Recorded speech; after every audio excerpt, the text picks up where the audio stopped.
Bismillahirrahmanirrahim. Assalamualaikum warahmatullahi wabarakatuh. Alhamdulillah, alhamdulillahi rabbil alamin. Wassalatu wassalamu ala asyrafil anbiya'i wa mursalin. Sayyidina wa habibina wa syafi'ina wa qurrati a'yunina wa nuri qulubina Muhammad Habibi rabbil alamin wa ala alihi wa sahbihi ajma'in. Sahabat wasilah yang dimuliakan oleh Allah Subhanahu wa taala. Keutamaan bersedekah di bulan Ramadan. Pertama, apa itu yang namanya bersedekah? Dalam kitab Dalilus Sailin di antaranya dikatakan as-shadaqatu ikhraju syai' taqarruban ilallah. Mengeluarkan sesuatu yang milik kita yang tujuannya dikeluarkan untuk mendekatkan diri kepada Allah Subhanahu wa taala. Sehingga sadari yang namanya bersedekah tidak harus dengan uang. Walaupun umumnya kita tahu yang namanya sedekah itu dengan uang. Tapi kalau secara umum yang namanya bersedekah itu adalah mengeluarkan sesuatu yang milik kita yang tujuannya untuk mendekatkan diri kita kepada Allah Subhanahu wa taala. Oleh karenanya kita bisa lihat dalam beberapa hadis yang begitu banyak, Nabi Muhammad SAW mensabdakan, senyummu terhadap saudaramu adalah sedekah. Menyeru kepada kebaikan dan melarang kepada kemungkaran adalah sedekah. Seorang suami istri berhubungan badan adalah bersedekah. Sehingga sedekah ini sifatnya umum. Tapi biasanya identik dengan mengeluarkan harta. Dan ini yang akan kita bahas ini adalah bersedekah dengan mengeluarkan harta. Bersedekah adalah satu ibadah yang begitu berat. Sebagian ulama sampai mengatakan salah satu ibadah yang paling berat adalah bersedekah. Karena kaitannya dengan masalah harta. Kaitannya dengan masalah dunia. Sehingga sebagian para ulama mengatakan orang yang bersedekah itu akan melewati 70 syaitan. Artinya begitu beratnya orang bersedekah, gangguan dari syaitannya. Tapi orang yang bersedekah ini, kalau dia sudah tahu tipsnya, caranya, maka bersedekah tidak akan berat baginya. Apalagi di bulan Ramadan, bulan yang sangat luar biasa. Bersedekah adalah suatu pahala yang luar biasa. Bahkan salah satu amalan yang langsung diucapkan oleh Nabi Muhammad SAW, yang di saat manusia meninggal, semua amalnya akan terputus, di antaranya adalah bersedekah tidak akan terputus. Idza mata ibnu Adam in qata'a amalu illa bihdat salas. Kalau manusia meninggal dunia, maka semua amalnya akan terputus. Artinya dia tidak bisa beramal lagi.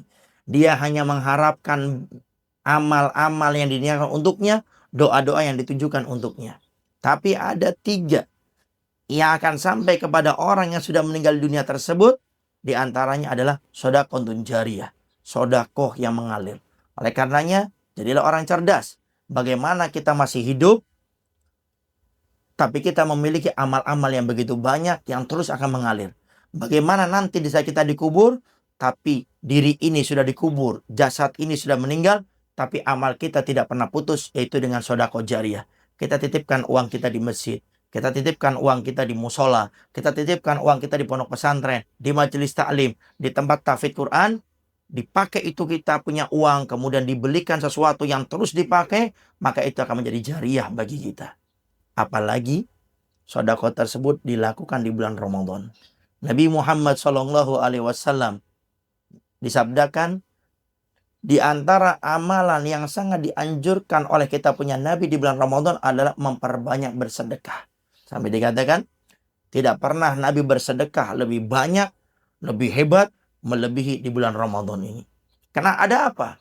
Kok Nabi bisa bersedekah luar biasa di bulan Ramadan? Ini harus kita pahami. Sedekah di bulan Ramadan memiliki satu unsur yang berbeda dengan orang yang bersedekah di luar bulan Ramadan. Nabi Muhammad SAW mensabdakan, orang yang melakukan perkara-perkara sunnah, termasuk sedekah, di bulan Ramadan akan dilipat gandakan pahalanya menjadi pahala wajib. Dan itu cuma ada di bulan Ramadan. Oleh karenanya, siapapun yang menyaksikan daripada video ini, mari kita awali pada saat ini kita bersedekah. Karena sedekah diganti pahalanya menjadi wajib hanya ada di bulan Ramadan. Maka jangan sampai kita tidak menyadari hal ini, kita sadar begitu dahsyatnya pahala keutamaan sedekah di bulan Ramadan, diganti menjadi wajib di saat kita sudah keluar daripada bulan Ramadan. Oleh karenanya ayo, kita semangatkan diri kita untuk bersedekah di bulan Ramadan karena pahalanya luar biasa. Mungkin ada pertanyaan di antara kita, Ustadz, bersedekah ini tidak semudah dengan apa yang diucapkan Ustadz. Begitu berat. Karena kadang kita merasa saya bekerja, banting tulang, melawan terik matahari. Sudah saya dapatkan Ustadz, kemudian saya berikan kepada orang lain, berat Ustadz. Para ulama memang mengatakan begitu berat orang itu bersedekah. Sampai dalam Al-Quran sendiri, Allah Subhanahu wa Ta'ala menyindirnya bahwasanya berjihad itu ada dengan mengeluarkan harta terlebih dahulu, baru dengan nyawanya. Dalam Al-Quran sendiri Allah berfirman, wajahidu bi amwalikum wa anfusikum. Berjuanglah kalian dengan harta kalian, baru dengan nyawa kalian. Kenapa harta? Kata para ulama ahli tafsir disebut terlebih dahulu daripada nyawa, karena orang dikatakan berjuang dengan hartanya lebih berat daripada menggunakan dengan nyawanya. Maka ada sedikit tips agar kita bisa bersedekah dengan mudah. Apa tipsnya? Sadari, kata Nabi, harta yang akan kau miliki adalah yang kau sedekahkan, bukan yang kau simpan. Sadari, hari ini kita bekerja capek-capek, tapi di akhirat kita tidak akan mendapatkan keuntungan daripada kerja kita, daripada harta kita. Buat apa? Jadilah orang cerdas, kata Nabi. Orang cerdas dan memikirkan kehidupan setelah kematian. Bagaimana kita bahagia di akhirat. Bagaimana kita senang di akhirat. Bagaimana kita masuk surga. Dengan menggunakan jalur harta kita. Dengan kita sedekahkan. Jangan menjadi orang yang pelit. Karena itu akan menjadi penyesalan yang luar biasa. Maka mumpung kita masih hidup, sadari. Harta yang akan menjadi milik kita adalah harta yang kita sedekahkan. Bukan yang kita simpan. Bukan yang kita pakai untuk kepentingan pribadi. Yang kita simpan, yang kita pakai untuk kepentingan pribadi, itu nanti akan jadi hisab yang panjang. Tapi harta yang akan jadi milik kita, yang kita sedekahkan. Semoga Allah Subhanahu wa Ta'ala memberikan kepada kita kemudahan kita untuk bersedekah. Dan semoga harta yang kita sedekahkan menjadi syafaat bagi kita untuk masuk surganya Allah Subhanahu wa Ta'ala. Assalamualaikum warahmatullahi wabarakatuh.